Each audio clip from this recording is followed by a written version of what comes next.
C'est fini.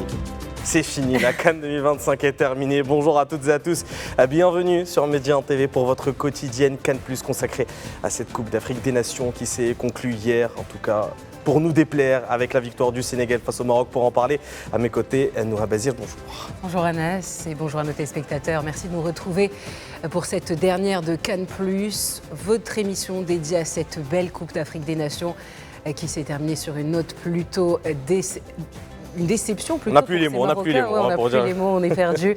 Et pour en parler aujourd'hui de cette finale de Coupe d'Afrique des Nations, nous avons le plaisir d'avoir sur ce plateau Adam Gnouni. Vous êtes cofondateur de 532, le média sur les réseaux sociaux. Bonjour Adam. Bonjour Anas, bonjour Noura, merci pour l'invitation. On aurait aimé venir dans un meilleur contexte, mais c'est le foot. C'est le foot et c'est dommage, mais on y est quand même. Absolument. Et un autre spécialiste aussi du football marocain, de la sélection marocaine, Ilyas Rattas, alias El Rokma, créateur de contenu. Merci de nous avoir rejoints sur le plateau de CAN+. Avec plaisir, merci à vous pour l'accueil. Et comme l'a dit Adam, on aurait aimé après arriver avec le sourire et surtout avec une victoire. Adi Yakora. Malheureusement, c'est cruel. C'est cruel, mais c'est le foot. Avant de parler de cette finale, justement, Maroc-Sénégal, passons tout de suite au flash de la CAN.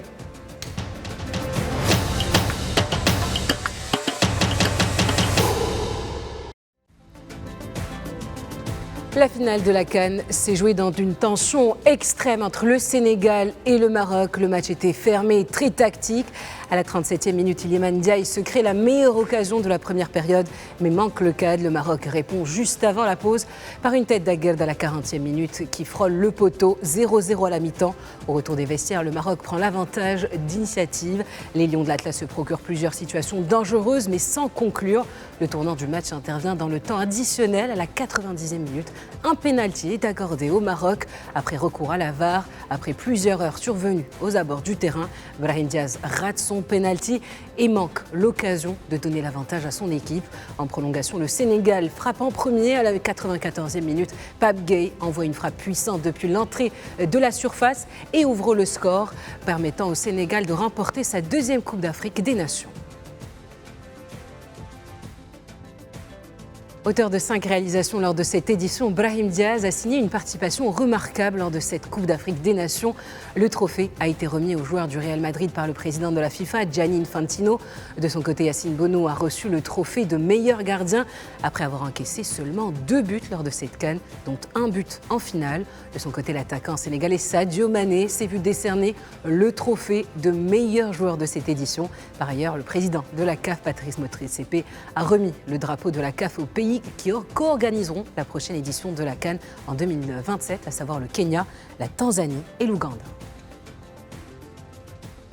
La Confédération africaine de football condamne le comportement inacceptable de certains joueurs et officiels lors de la finale de la CAN disputée hier soir à Rabat entre le Maroc et le Sénégal. La CAF condamne fermement tout comportement inapproprié pendant les matchs, en particulier ceux visant l'équipe arbitrale ou les organisateurs du match. L'instance africaine de football examine toutes les images et soumettra l'affaire aux instances compétentes afin que des mesures appropriées soient prises à l'encontre des personnes reconnues coupables. En conférence de presse, Walid Regragui a confié une bien mauvaise nouvelle concernant l'attaquant du LOSC, Hamza Igaman, entré en jeu durant la prolongation pour répondre à l'ouverture du score de l'ex-Marseillais Havré Pape Gueye. L'avancant de 23 ans a dû laisser ses partenaires à 10 durant tout le reste de la prolongation, quelques minutes plus tard en raison d'une blessure. Et le pire semble être craint pour l'ex-joueur des Glasgow Rangers. Si Igaman est bel et bien victime d'une rupture des ligaments croisés, il ne pourra rejouer avant de longs mois. Une perte terrible pour le LOSC qui l'avait recruté l'été dernier. C'était l'essentiel de ces informations de cette finale de Coupe d'Afrique des Nations. Et tout de suite, pour entrer dans le vif du sujet, le débrief.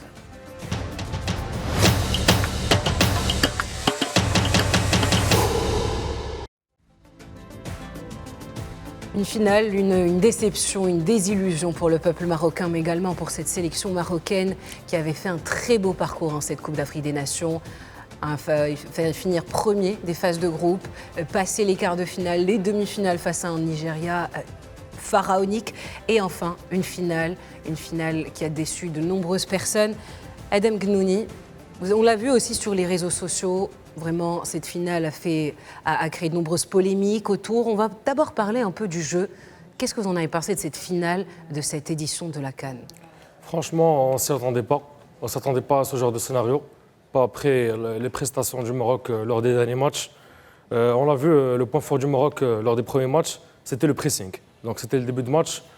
La majorité des matchs, on a réussi à marquer en première mi-temps, mis à part peut-être 2 matchs, je pense, sur 7. Hier, je pense que les prolongations du match du Nigeria se sont fait ressentir. On n'a pas pu faire notre jeu. On n'a pas été présent de la bonne manière et ça s'est ressenti. Donc on a été dominé par le Sénégal et c'est triste, c'est le foot. Ilyes, par rapport au jeu du Maroc, on l'a dit, il y a eu un jeu quand même basé sur le pressing. Walid Regragui donne beaucoup d'importance à ce pressing-là. Est-ce qu'avec 30 minutes en plus dans les jambes par rapport au Sénégal qui n'a joué aucune prolongation, est-ce que c'était toujours aussi judicieux de poursuivre ce pressing en finale, sachant qu'en plus, ça s'est prolongé donc avec 30 minutes supplémentaires en prolongation. Est-ce qu'il fallait toujours garder ce style de jeu? Au contraire, fallait-il peut-être adapter son système tactique pour ce match? Je pense que déjà avant tout, avant même ces prolongations, le Maroc aurait déjà dû tuer ce match bien avant. Il y a eu de nombreuses occasions, il y a eu des loupés. On pense notamment à l'occasion d'Ayoub El Kaabi au niveau de la 60e minute, pas mal de choses. Je pense que c'est déjà à partir de ces 90 minutes-là qu'il fallait tuer ce match avant les prolongations. Et après, il y a eu aussi bien évidemment des comportements aux alentours du stade qui ont déconcentré Brahim Diaz aussi par rapport au pénalty, pas mal de choses. Souvent, quand les joueurs vont mettre du temps à attendre avant de tirer le pénalty, ça peut être compliqué pour eux après de le mettre au fond, tout simplement. Justement, on a recueilli la réaction de quelques supporters marocains, bien évidemment déçus, mais également la réaction de quelques Sénégalais. Franchement, on est très déçus. Et l'équipe nationale, ils n'ont pas bien joué. Par rapport aux autres matchs, ils n'ont pas bien joué. Et Zama Hchoum à Brahim Diaz d'avoir perdu un penalty en or. Moi, je trouve qu'on a très mal joué. Penalty de Brahim Diaz, il a très mal tiré au lieu. Il a mis une panenka alors qu'il aurait pu tirer sur les côtés. Ou le but de Pape Matar Gueye, on aurait dû mieux défendre.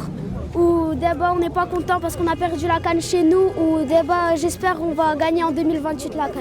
Mon impression, c'est un match de football. Le Maroc a bien joué, le Sénégal a bien joué, c'est ça, il faut toujours un vainqueur. Donc c'est ça, c'était l'année du Maroc, du Sénégal. Donc le Maroc doit aussi travailler pour l'avenir. Parce que je pense que c'est un très beau match. On s'en a savouré ensemble. Mais le football, c'est ça. C'est ça, le football est magique, c'est ça la réalité du football. Dans le Sénégal, le Maroc doit prendre ça avec beaucoup d'enthousiasme et se préparer pour les échéances futures. Je pense que c'est ça le football. Merci, le show était très bon quand même. Voilà, c'était un beau match, une très belle finale. Le Maroc a bien joué comme le Sénégal aussi. Bon, félicitations aux Sénégalais et croise aux Marocains. Allez, vas-y, fais bien là. Match, عمرنا غنديو الكوب دافريك لا يمكن بروك على صاحب السنغال يعني. Le football est magique, c'est bien ce que disait ce supporter sénégalais. Bon, pour les Marocains, il n'y a pas eu trop de magie hier. Peut-être il a été tragique. Il n'a pas été magique, il a été tragique. Ouais, c'était plus contre nous. Est-ce que, Adem, vous qui avez vu un peu cette composition un peu marocaine, et finalement cette sélection marocaine arrivée en finale, on a eu l'impression qu'on était handicapés en fait. Il y a eu plein de blessures. Bon, les joueurs avaient beaucoup plus de minutes de jeu dans les jambes, mais ça reste quand même une sélection qui a eu plein d'interrogations. Romain Seyss au début, on a eu l'impression qu'on n'avait pas assez de joueurs sur le terrain. En plus avec Yamen qui est sorti, bien évidemment, mais c'était à l'image en fait de cette sélection un peu. Malheureusement, je pense qu'on aurait fait la même erreur que la Coupe du Monde. Ouais. C'est-à-dire qu'il y a eu des problèmes, tout d'abord au niveau de la liste, des convoqués. Certains joueurs blessés, je pense, ne devaient pas y être à la compétition. Après, mis à part les choix, on peut parler même des changements. Donc, comment le match a été géré, comment la finale a été gérée. On a pratiquement effectué tous nos changements avant la prolongation. Donc on n'avait plus de changements après pour Egamen qui s'est blessé. On a fini le match à 10, c'était compliqué. L'axe aussi, l'axe défensif, avec la blessure de Messina, sortie de Messina. C'est ce qui n'était pas prêt. Yamer, malheureusement, voilà, c'était pas ça. Donc à mon avis, c'était plus une erreur qui a été refaite de la Coupe du Monde. Justement, et pourtant, dans cette Coupe d'Afrique des Nations, le Maroc avait l'un des effectifs les plus pléthoriques de cette Coupe d'Afrique des Nations. Est-ce que c'est une gestion d'effectifs qu'il faut reprocher à Regragui ou au contraire, ce sont tout simplement des péripéties inattendues qui sont venues un peu bousculer ce parcours des Lions de l'Atlas? Je pense qu'en vérité, déjà, comme l'a dit Adam, il y a beaucoup de joueurs qui ont été convoqués, justement, qui figuraient dans cette liste, qui n'étaient pas forcément aptes, qui n'étaient pas forcément à 100%. Et c'est vrai qu'on peut peut-être avoir des regrets sur le fait qu'on voit qu'un mois avant cette CAN 2025, il me semble, il y a quand même les U23 qui remportent cette Coupe du Monde du 20. Peut-être que prendre un des joueurs U23 aurait été une bonne option. Par exemple, Zaberi, un attaquant qui court beaucoup, qui est très mobile, qui aurait pu vraiment faire du mal dans les dernières minutes, dans des prolongations. On ne sait pas ce qu'il peut faire, il peut faire un exploit. Donc c'est dommage et je pense qu'il y a eu une mauvaise gestion, en tout cas, des changements, parce qu'il fallait au moins garder peut-être un changement au moins au minimum dans les prolongations. Et en parlant des changements, c'est vrai qu'on a l'impression que c'est toujours le même schéma. Pour les changements également, c'est tout le temps, on voit, donc c'est tout le temps un Kaabi qui sort, puis tout le temps Nseri, après on a El Khennous qui sort, remplacé par Targhelin ou quelques... Bon, c'est toujours les mêmes automatismes. On dirait qu'il n'y a pas assez de créativité. C'est-à-dire qu'on a l'impression que cette sélection, on pourrait en sortir un meilleur schéma, une meilleure composition, mais finalement on a l'impression que ça se répète, que peu importe l'adversaire, même si Walid Regragui dit qu'en fait affirme que chaque match se négocie différemment en fonction de l'adversaire, mais sur le papier, on dirait de notre côté, du côté marocain, c'est à peu près le même schéma tactique qui est présenté à chaque fois, Adam. Et bien justement, moi à mon avis, le problème c'est la profondeur du banc. Donc on revient encore une fois au problème des choix des joueurs. Je pense qu'on n'a pas eu assez de choix. On a beaucoup de joueurs qui étaient blessés. Donc on a beaucoup de joueurs qui n'ont pas été pris, qui pouvaient nous servir, comme par exemple, comme a dit Elias, comme Zabali, comme Mehma, peut-être aussi Baouf. Qui est aussi un bon défenseur. Et donc pour moi, le problème majeur qu'on a eu, c'est cette liste des 26 convoqués. On pouvait faire mieux. Je pense que c'est ça le problème. On va écouter rapidement Walid Regragui, le sélectionneur national, qui s'est exprimé en conférence de presse après la défaite en finale face au Sénégal. Je vous laisse l'écouter. On était à une minute, même pas d'être champion d'Afrique. Football, souvent c'est cruel. Aujourd'hui, on voit que voilà, on a perdu ce match sur la chance qu'on avait d'être champion d'Afrique. Ensuite, on a perdu aussi Gamen sur le match, donc on a fini à 10. À partir du moment où on a loupé le penalty, tout a tourné en notre défaveur. On tape la barre. C'était un match équilibré. On savait que ça allait jouer sur des détails. Ils ont des situations en première mi-temps, nous aussi. C'était un peu comme un match de boxe. Je crois qu'on a fini à 50-50 pratiquement en possession, nombre de tirs, des opportunités. On sait qu'une finale, voilà, le peu d'occasions qu'on a, il faut saisir sa chance des deux côtés. Voilà. À la fin, c'est un scénario Hitchcockien avec ce penalty à la dernière seconde qui aurait pu nous offrir le titre. C'est malheureux pour le peuple marocain, surtout. Ça fait très mal au cœur parce je crois qu'on n'est jamais passé aussi proche d'une Coupe d'Afrique qu'aujourd'hui. Maintenant, voilà, on peut parler des heures. Ce groupe va revenir plus fort, Inch'Allah. Ils connaissent le chemin pour aller en finale. Ça faisait 22 ans qu'on n'y avait pas été, donc peut-être que ça nous a un peu joué des tours en termes d'expérience. Mais félicitations au Sénégal. Voilà, à la fin, nous, on a loupé l'opportunité d'une vie pour certains et pour moi. Il faut repartir plus fort, pas baisser les bras. On a montré une bonne image du football marocain. On a une génération qui est jeune. Ils vont apprendre et je suis persuadé que voilà, ils vont revenir plus fort et qu'ils vont la ramener, Inch'Allah, dans le futur. On va revenir plus fort. C'est vraiment le maître mot de Walid Regragui. Après cette finale, il y a toujours cette question qui lui a été posée d'ailleurs, même si ça ne lui a pas vraiment plu. Est-ce qu'il est toujours l'homme de la situation? Est-ce qu'il va rester à la tête de la sélection marocaine? Je vais vous demander rapidement votre avis, sans pour dire autant est-ce qu'il faudrait qu'il démissionne ou quoi, mais avec la Coupe du Monde qui arrive, avec la Coupe d'Afrique 2027, est-ce que Walid Regragui doit rester pour créer un nouveau projet, reconstruire? Ou au contraire, faut-il même sortir Regragui et amener un nouveau sélectionneur qui puisse amener sa patte au sein de cette sélection? Qui veut s'en occuper? La question, bien sûr. Alors, bon, le choix de le garder ou de le faire démissionner ne m'appartient pas, bien évidemment. Bien sûr.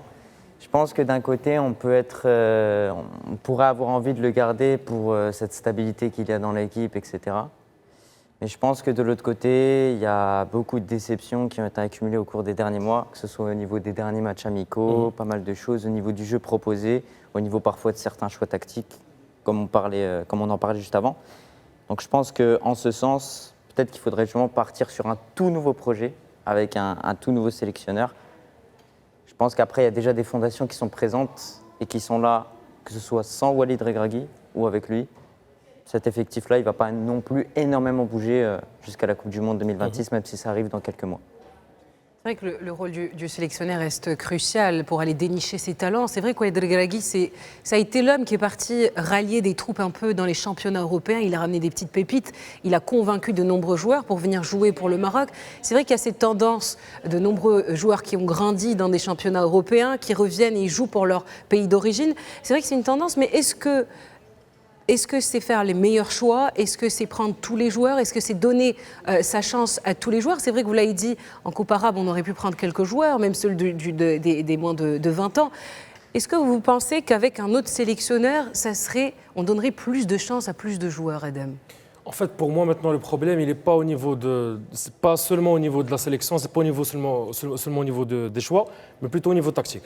Moi, je pense qu'on est arrivé à une certaine limite au niveau tactique. Et donc, à mon avis, je pense qu'il faudrait repartir sur de nouvelles bases, sur un nouveau projet. Donc, c'est ça mon avis. Pour moi, il faut repartir sur une nouvelle base avant qu'il ne soit trop tard. Donc, pour ne pas refaire l'erreur d'après la Coupe d'Afrique en Côte d'Ivoire, là, maintenant, on a devant nous une Coupe du Monde 2026. On a devant nous 2 Coupes d'Afrique, 2027-2028. Et je pense que pour partir en mettant toutes les chances de l'autre côté, il faut repartir sur un nouveau projet avec un nouvel entraîneur. Et le fait que le sélectionneur soit de la même nationalité que son pays, est-ce que vous ne trouvez pas que parfois, ça peut porter préjudice à l'équipe parce qu'il y a une certaine pression que l'entraîneur peut ressentir beaucoup plus que s'il n'était d'un autre pays?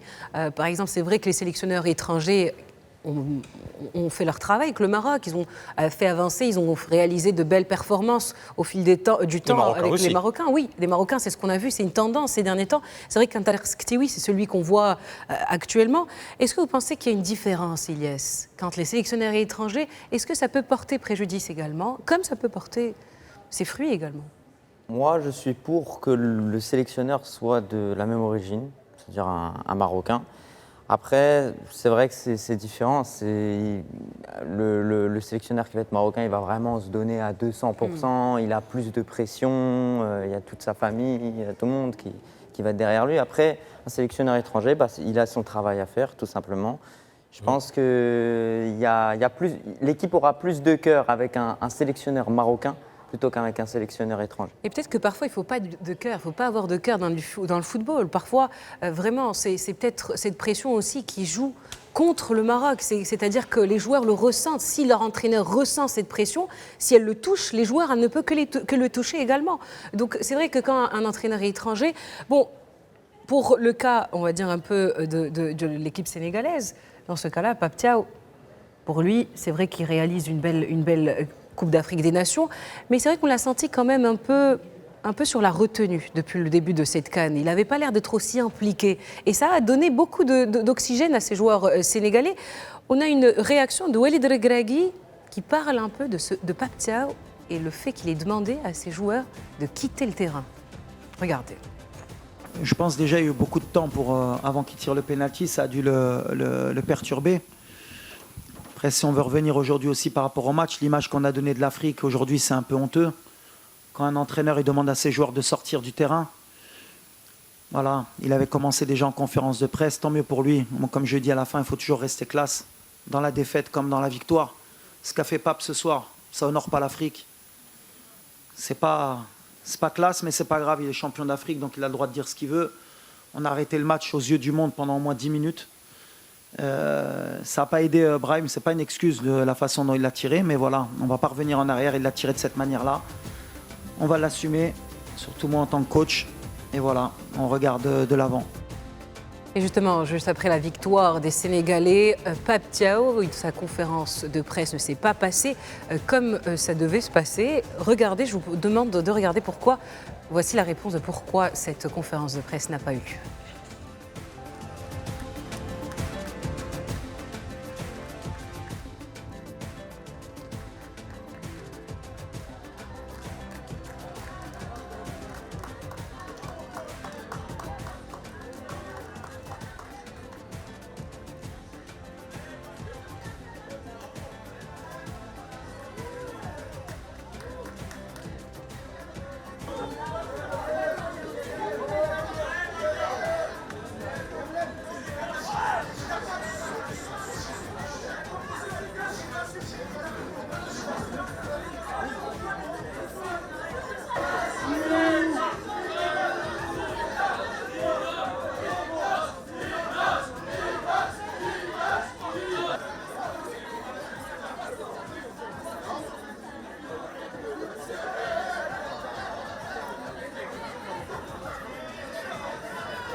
Donc on le voit, une altercation qui a obligé Pape Thiaw à quitter la salle de conférence. Edem, vous étiez dans cette même salle de conférence après la rencontre.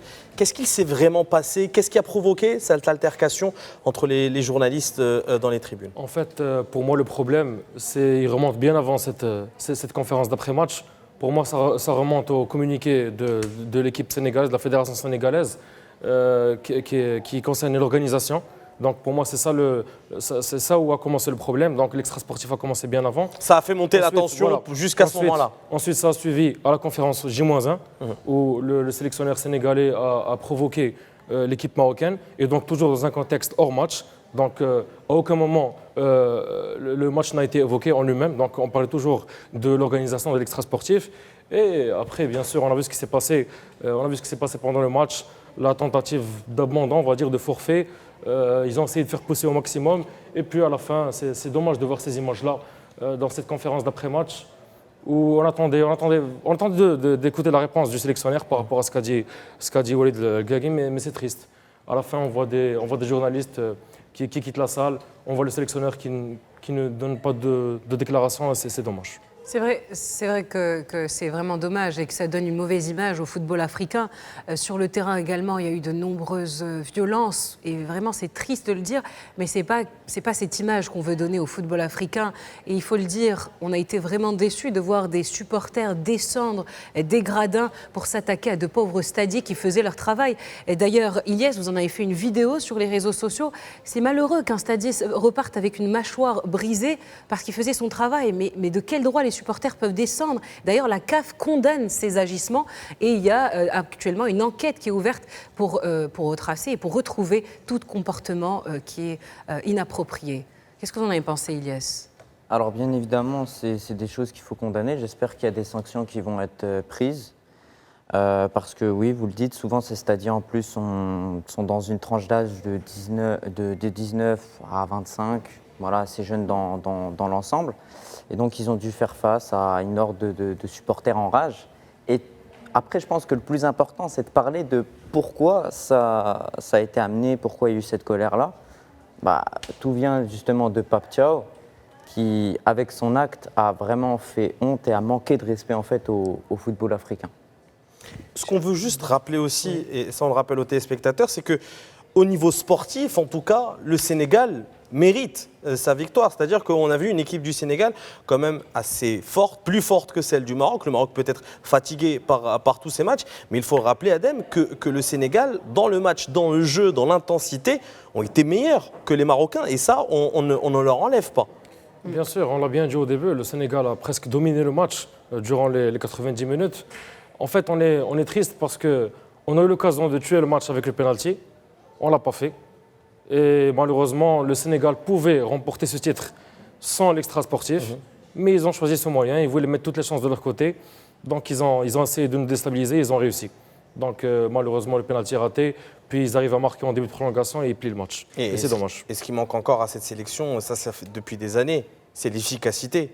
Pourquoi est-ce qu'on n'arrive pas encore à trouver un attaquant qui puisse être tueur dans la surface de réparation et qui puisse concrétiser enfin la domination? Parce que, si on le rappelle, même dans les matchs précédents, le Maroc peut gagner là où on gagne par 1 ou là 2-0, on peut gagner par 3-4-0, sauf qu'il y a toujours un problème d'efficacité dans cette équipe, surtout quand le niveau monte au fil de la compétition.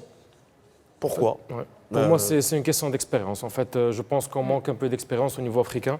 Et je pense qu'avec, même si on a perdu cette finale, je pense qu'il y a quand même du positif à en tirer. Et je pense qu'on va revenir plus fort. Non, absolument, c'est de belles choses que vous venez de dire. C'est vrai il faut quand même le souligner que cette équipe marocaine brille actuellement. C'est vrai que ça fait rager de nombreux pays, de nombreuses nations. Notre pays brille. Nous avons fait de grands pas en avant. Nous avons fait élever les standards du football africain à travers cette CAN. Et on remercie tout le comité d'organisation de cette Coupe d'Afrique des Nations. Pour revenir un peu rapidement à ce que vous avez dit, Adem, c'est vrai que aujourd'hui, il faut également, j'ai l'impression que cette équipe marocaine, dès qu'on trouve un point fort ou un petit avantage, on s'appuie trop sur la même solution. On n'essaie pas de construire autour. Par exemple, Naïl Enaoui, c'est vrai qu'il a marqué cette Coupe d'Afrique des Nations, mais à la fin, lorsqu'il était blessé, il fallait le sortir. Ce n'était plus un joueur, il ne pouvait plus assurer sa place, il ne pouvait pas faire le minimum demandé d'un milieu.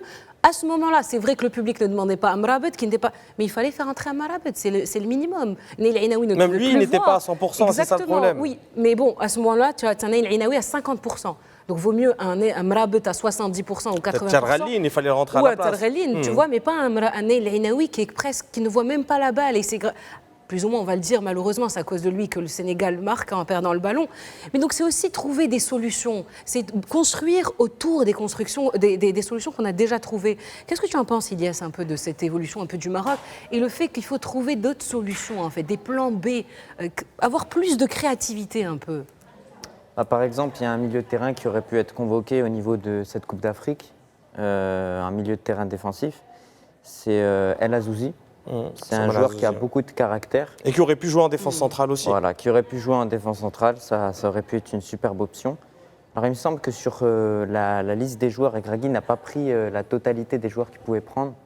Je crois qu'il y en avait 26 ou 27 qui ont été convoqués. Au total, je crois qu'il y avait droit à 29 joueurs. Dans tous les cas, ça aurait pu être une bonne solution, mais je pense que oui, en l'occurrence, il fallait faire entrer Amrabat, même si on sait que ces matchs durant cette CAN, en l'occurrence, ont vraiment été décevants.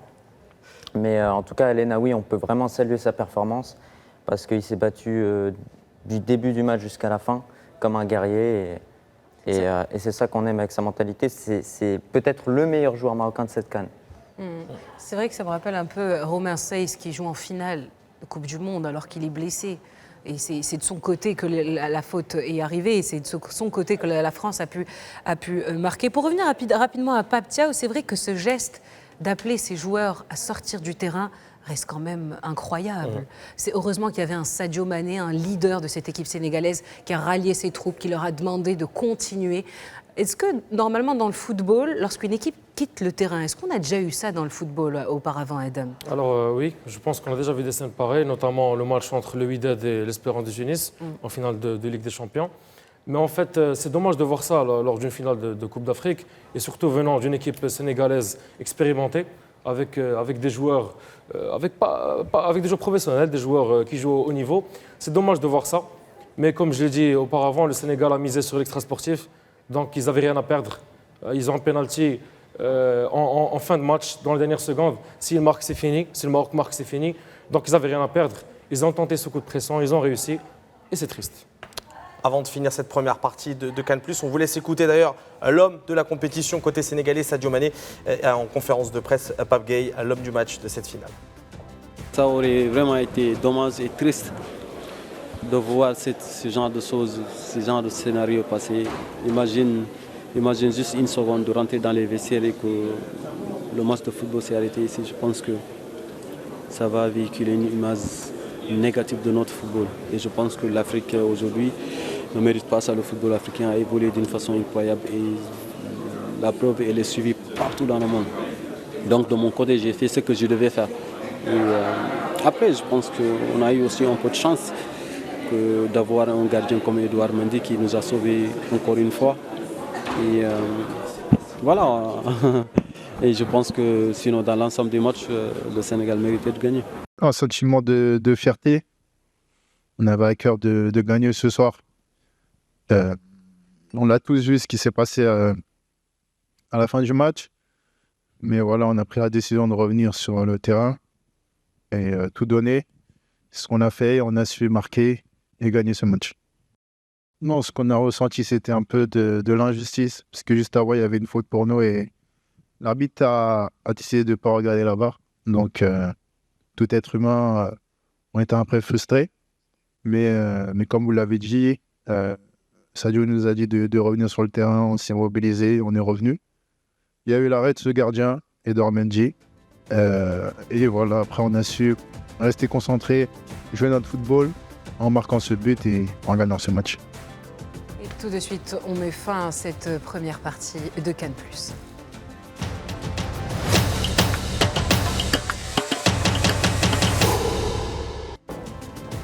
Le conseil de Cannes+, l'occasion de revenir un peu sur le parcours des Lions de l'Atlas et de revenir un peu sur quelques joueurs sur lesquels on aimerait mettre la lumière. Et on aimerait commencer forcément par un joueur qui a commencé cette compétition en tant que héros et malheureusement, malgré lui, a fini en tout cas comme un...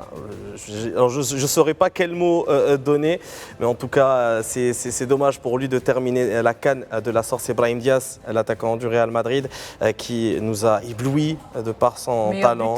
Meilleur buteur, qui aurait pu finir meilleur joueur peut-être dans un scénario parallèle. Mais on n'est pas là pour faire des si, parce qu'avec des si, on refait le monde et on coupe du bois. Donc, qui veut parler un peu de Brahim Diaz d'abord pour rapidement évoquer l'attaquant du Real Madrid? Franchement, c'est dommage. On a vu Brahim sur cette édition de la Coupe d'Afrique. Je pense qu'il réalisait l'une des meilleures performances de sa carrière, que ce soit en club ou en sélection. Donc on a vu un Brahim qui a on va dire, transporté le Maroc vers la finale. Donc il a été décisif, je pense, dans tous les matchs. Sauf peut-être qu'il n'a pas marqué contre le Nigeria, mais en tout cas, c'est celui qui a été décisif pour le Maroc lors des premiers matchs. Et c'est vraiment dommage pour lui de finir de la sorte sur un penalty tiré de cette façon. C'est dommage pour lui et cruel pour nous. Mais je pense que ça sera une expérience pour lui, pour qu'il puisse revenir plus fort. Parce que, comme je l'ai dit tout à l'heure, on a encore une Coupe du Monde qui vient dans 6 mois. On a 2 Coupes d'Afrique qui viennent en 2027 et en 2028. Et on compte sur Brahim pour revenir plus fort et pour nous aider à remporter ces titres. Yes, c'est vrai que ce penalty nous a tous déçus. À votre avis, qu'est-ce qui s'est passé un peu dans la tête de Brahim? Est-ce que c'était la pression? Est-ce qu'il a voulu marquer sur Panenka comme un Pirlo ou que... Je ne sais pas exactement. C'est vrai qu'on est tous déçus. On ne peut pas exactement se mettre à sa place. La pression est énorme. Mais ça reste quand même, on est resté sur notre faim et que ça aurait pu donner l'avantage au Maroc. Oui, bien sûr. Alors, dans un premier temps, sur les réseaux sociaux, beaucoup de personnes ont pensé que Brahim Diaz avait fait exprès, au vu du contexte, voilà, par fair avait play. fait un geste fair play pour faire en sorte de ne pas marquer ce penalty. Donc, ça a été démenti par le gardien sénégalais qui a dit que voilà, il était vraiment venu pour marquer ce penalty. Avec sa serviette, avec sa serviette, hein, c'est ça. Ouais, là, l'histoire de la serviette aussi. Oh là là, vraiment mais honnêtement, moi je pense que ce qui s'est passé dans sa tête, c'est que l'attente a été trop longue entre le moment où le penalty a été sifflé, puis après avec tout ce qui s'est passé, etc. Forcément, la pression elle monte. Plus les minutes passent, plus la pression monte. Et au bout d'un moment, on ne lui en On ne lui en veut pas, c'est ça? Ouais, on ne lui en veut pas s'il aurait tiré normalement ce penalty. Ouais, c'est ça. Mais le fait de faire une Panenka en finale, alors que tu peux finir meilleur joueur de la compétition, meilleur buteur, et tu peux donner ta 2e Coupe d'Afrique au Maroc 50 ans après, forcément, il y a beaucoup de regrets. C'est vrai que c'est lui qui le réclame, en fait, le pénalty. La faute est commise sur Brahim Diaz, il tombe, la faute est assez claire, l'arbitre siffle, Brahim Diaz réclame plutôt, l'arbitre va à la VAR, voit qu'il y a vraiment un pénalty. Donc c'est vrai qu'entre ces 10 minutes, on ne sait pas ce qui s'est passé dans la tête de Brahim, mais c'est vrai qu'il y a eu tellement de réclamations de la part des Sénégalais qui partaient vers la VAR. Donc ça c'est un peu, les esprits se sont un peu chauffés. Et entre-temps, c'est vrai qu'un autre joueur qui n'était pas impliqué dans cette action aurait eu plus de recul pour frapper ce pénalty. C'est ce qu'on disait avec Anas.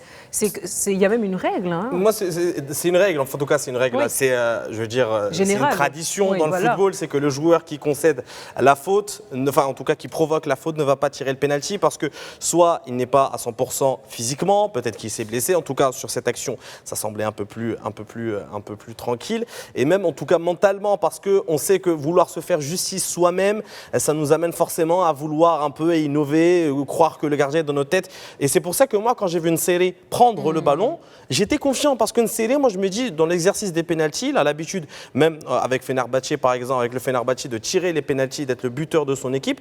J'étais confiant. Moi au contraire, moi ça ne me dérangeait pas qu'une série. Après, il était bien sûr là pour absorber un peu toute la pression de l'adversaire, du gardien adverse. Et au final, c'est Brahim Diaz. Vous l'avez dit, Brahim Diaz. S'il marque la Panenka, on ne lui en voudra pas, ça sera le héros, etc. Mais peut-être qu'il a trop réfléchi à ça, le fait d'être le héros de cette compétition. Et au final, Edouard Mendy, peut-être qu'il l'a senti un peu. Je pense qu'il a eu ce spider sense, mais c'est un peu le goalkeeper sense d'Edouard Mendy qui a fait qu'il a deviné tout ce qui se passait dans la tête de Brahim Diaz et ce qui fait de lui l'un des meilleurs gardiens de la planète. C'est vrai que les pénaltys, ça joue finalement au mental. L'Aïnaoui, on va passer un peu à la performance de l'Aïnaoui au cours de cette Coupe d'Afrique des Nations. Adam, c'est une des révélations de cette CAN, faut le dire. Exactement. Pour moi, la révélation côté marocain de cette CAN, c'est l'Ainaoui. Donc c'est un joueur qu'on connaissait déjà. C'est un joueur dont on savait déjà le niveau. C'est un joueur qui a choisi le Maroc aux dépens de la France. Mais franchement, il nous a ébloui avec sa performance, surtout dans un poste crucial. Parce qu'il faut se dire qu'avant la compétition, on attendait de voir Ainaoui jouer à côté d'Amrabat. Mais malheureusement, après la blessure d'Amrabat, on a vu Ainaoui seul au milieu défensif. Et franchement, il a fait le travail, il a fait plus que le travail. Et c'est triste, encore une fois, c'est triste, je répète ce mot plusieurs fois, c'est triste, c'est dommage de finir de la sorte. Une blessure, je pense, aux alentours de la 70e minute, je pense qu'il aurait dû sortir. Parce que le garder après une blessure au niveau de la tête, je pense que c'est trop demandé pour Ainaoui. C'est même dangereux pour le joueur. C'est dangereux pour lui. Et ça nous a même coûté un but, parce qu'on le voit, Ainaoui après son retour de blessure, il a perdu pas mal de ballons. Et c'est dommage. Voilà, c'est dommage. Donc, voilà. Vous voulez parler d'un autre joueur peut-être il y a un mot sur l'Ainaoui. Ou est-ce qu'il a tout dit? Parce que c'est vrai qu'on... Il a bien résumé la situation. Ouais, et c'est vrai que c'est une belle découverte parce que ça fait que quelques mois qu'il est arrivé. C'est un joueur qui ne part pas depuis forcément... septembre. Depuis septembre, c'est ses premières sélections. Depuis septembre, premier match contre le Niger, victoire 5-0. Au début, voilà, il était à côté d'Amrabat. Ensuite, il passe tout seul au milieu de terrain. Et honnêtement, en quelques mois, ce qu'il a fait, c'est colossal. Et je pense qu'on s'attendait à ce qu'il ait un bon niveau, mais à ce point-là, je pense qu'on ne s'y attendait pas. Donc voilà, c'est une satisfaction. Et aujourd'hui, ce joueur-là mérite beaucoup de respect.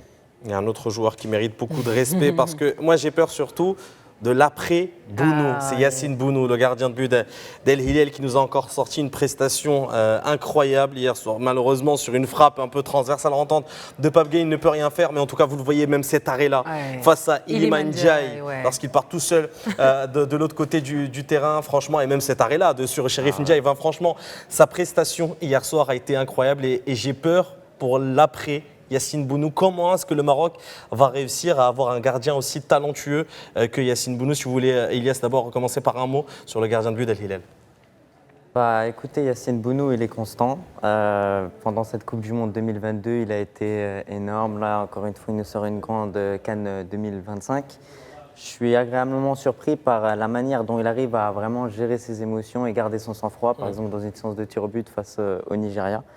Et concernant l'avenir, je pense qu'il y a un gardien auquel il faut vraiment s'intéresser. C'est mon cher ami Yanis Benchaouch, gardien des U20, qui est prometteur, Inch'Allah. Qui s'était blessé en demi-finale face à la France au Mondial U20, qui avait été remplacé par Ibrahim Gomis. Mais en tout cas, là, une belle génération qui arrive. Vous êtes du même avis, Adam? Bien sûr. Bounou, je pense, depuis la Coupe du Monde 2022, il est considéré comme un des meilleurs gardiens, non seulement de l'histoire du Maroc, mais aussi de l'histoire du niveau continental, au niveau de l'Afrique et même du monde. Donc pour moi, Bounou, c'est une légende. Mais franchement, je suis confiant par rapport à la succession. Pas seulement au niveau juste au poste du gardien de but, mais de façon générale, on a vu les U20, on a vu les U17. Et je pense qu'au Maroc, on n'a pas ce problème-là de succession. Et je suis confiant pour les générations futures. On va passer à présent à un joueur qui a marqué tous les esprits, celui qui rassure tout le monde, le Hajj. Vraiment, Noussair Mezraoui, alias El Hajj, bien évidemment, le joueur de Manchester United qui fait une très très belle Coupe d'Afrique des Nations. Il a marqué les esprits et c'est vraiment le joueur, dès que l'équipe adverse passe par son côté, on sait que le côté gauche, c'est le côté de Noussair Mezraoui, on sait que la balle ne va pas passer, c'est soit le joueur, soit le ballon. Qu'est-ce que vous en avez pensé un peu, Ilyes, de ce joueur? C'est vrai qu'on a l'impression qu'il pourrait même jouer au milieu finalement, hein, Noussair Mezraoui, tellement il donne de solutions, tellement il se bat, et il est tactiquement très très fort. Ouais, exactement. C'est déjà un joueur qui a des très belles valeurs, humainement, premièrement. Je pense qu'après, hier, c'était un match aussi compliqué pour lui face à un joueur qui est très agile, qui va vite, voilà, en termes d'accélération, Iliman Ndiaye. Mais tout au long de cette CAN, encore une fois, il a prouvé qu'il était prêt à tout pour son pays. Et je pense qu'aujourd'hui, qu'on le fasse jouer à gauche, qu'on le fasse jouer à droite, il est prêt à dépanner partout où il faut. C'est un peu le Lucas Vazquez du Maroc. Il peut aller un peu partout, mais en tout cas, je pense qu'il y a de quoi être vraiment, vraiment fier de lui. Surtout quand on voit qu'il arrive aussi à se gérer dans un match face au Cameroun, pas facile, face à son coéquipier Bryan Mbeumo. Il a complètement remporté son duel. Je vois une petite préférence pour le Real Madrid, pour avoir cité Lucas Vazquez au lieu de Sergio Roberto, par exemple.